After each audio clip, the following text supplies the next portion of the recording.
Hair, the crowning feature of beauty. Pretty hair can redeem a whole host of irregular features.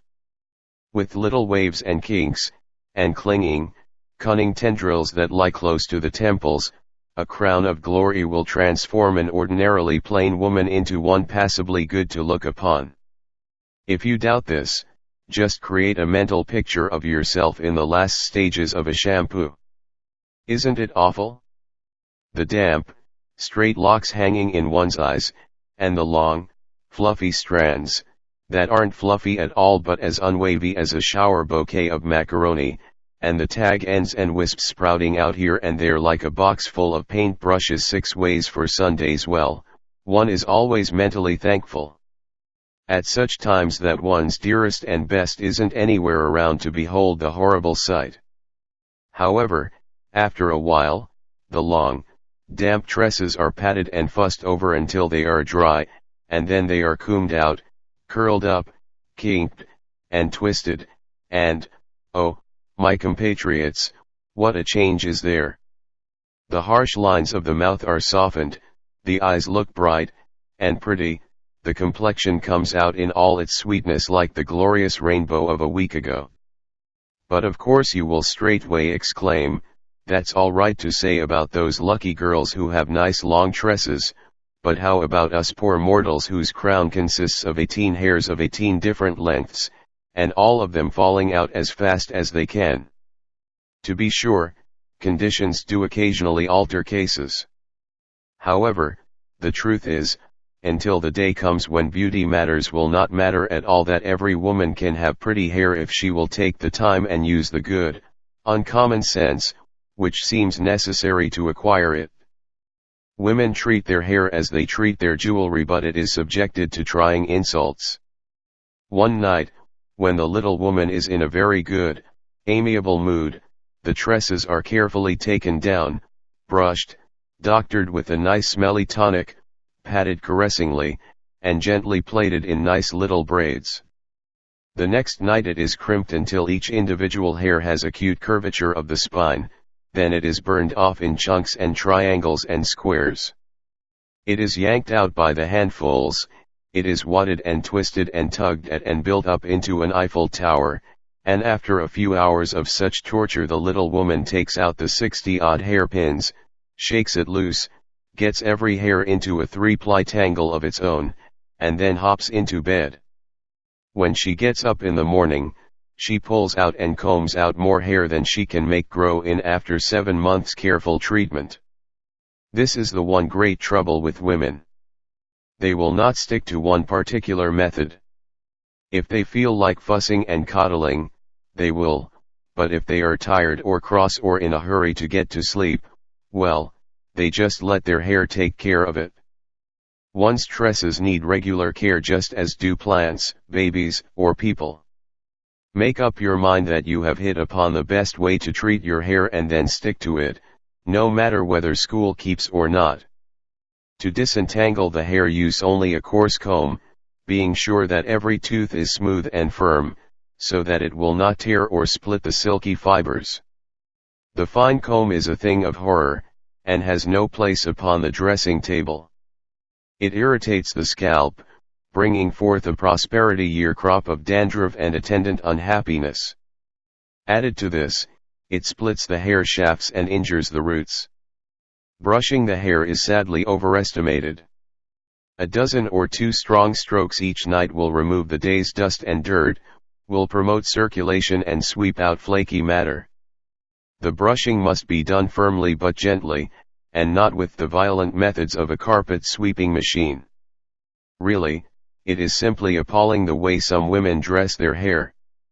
A few tugs and yanks with a comb of uneven, unsmooth teeth, a scattering brushing back of scolding locks, some singes here and there with a red-hot curling iron, a twist, a roll, a pat, and the application of a dozen hairpins, and the hairdressing for the day is done.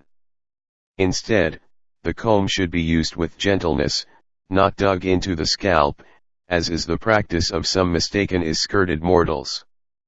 There is an old saying to this effect: wash the scalp, but not the hair, comb the hair, but not the scalp. After the brushing each night, it is an excellent plan to part the hair into small strands and wipe off with the cloth slightly moistened. This is a sort of sponge bath which tones and invigorates the growth. Curling irons certainly do heaps of damage. Any woman who has ever found herself suddenly bereft of a nice fluffy bang, and in its place a stubby little burned off fringe, will say that this is true, while those numerous hair crimping girls who have known the humiliating and painful experience of having a hot curling iron do frolics down our backs can add startling testimony, and, what is more, show disfiguring scars as proof. If the iron is used carefully and at proper heat, the hair is not injured.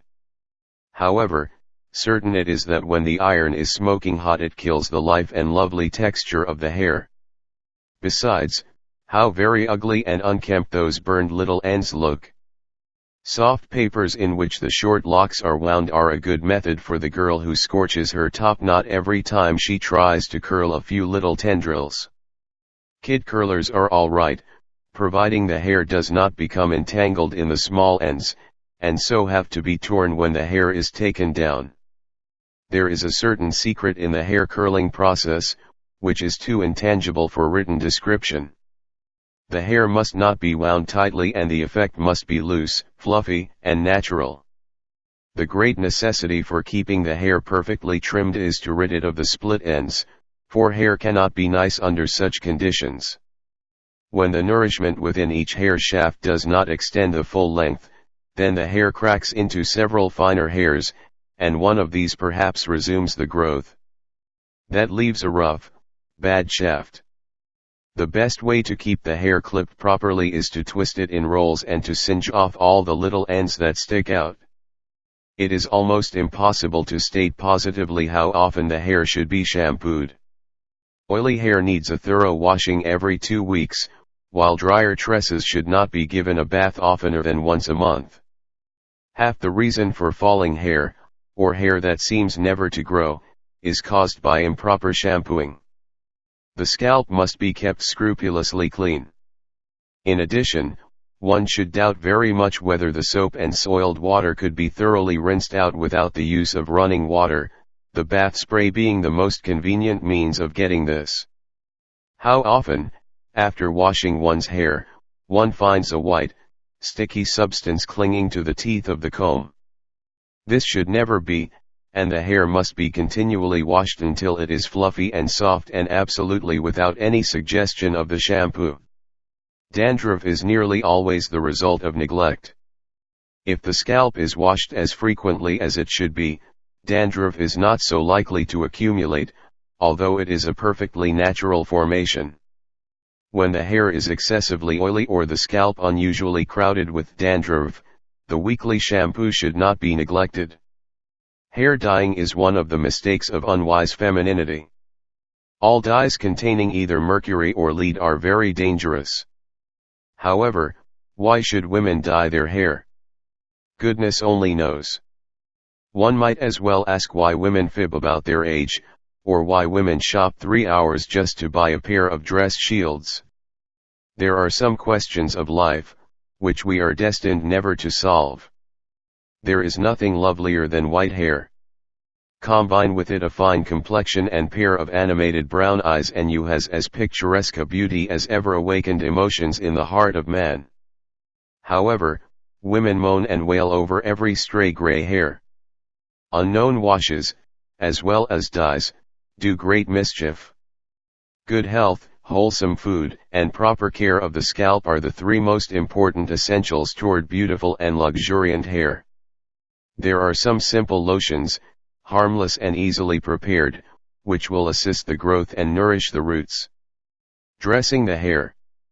It has always been a double-turreted wonder why romancers are forever harping about heroines with tresses in artistic disarray.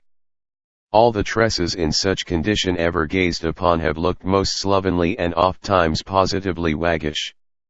How anyone can think that a girl with a tangled braid hanging down her back, a little wad over one ear, a ragged, jagged fringe edging its way into her eyes and half a dozen little wisps standing out here and there in haystack fashion, how one can even fancy that such a head as that is pretty is more then one can explain.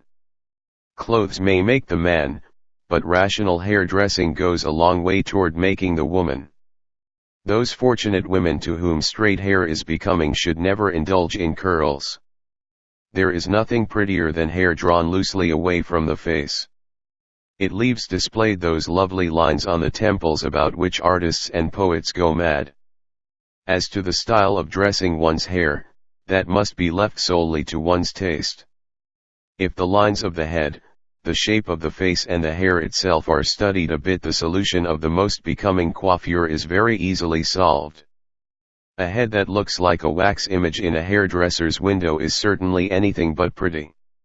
Neither is it artistic, for the correctly crimped and waved side locks are too mechanically planned to look at all natural. To nearly all women the plainer the mode of hairdressing the more becoming it is. That does not mean that you should comb your hair straight back and wad it into a funny little bump. Quite the contrary. Comb it back if you will, but have the coil loose and graceful. It is very bad for the hair either to be pulled back tightly or to be closely arranged. Ventilation is necessary, and, by the way, caressing and smoothing the hair with the fingers is a good tonic for its growth and beauty.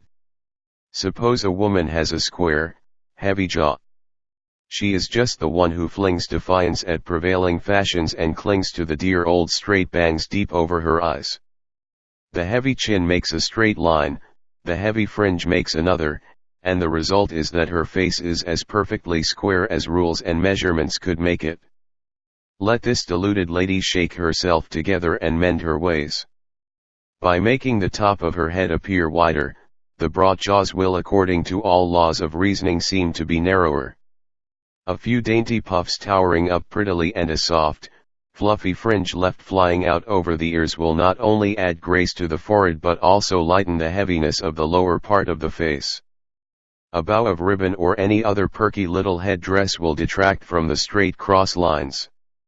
Then there is the woman with the sharp chin, the woman of the wedge-shaped face. She invariably wears her hair over her ears and so elongates the V-lines of her chin. By arranging the hair close to the sides of her head and putting it in a soft low coil on the top, a much more pleasing effect can be achieved.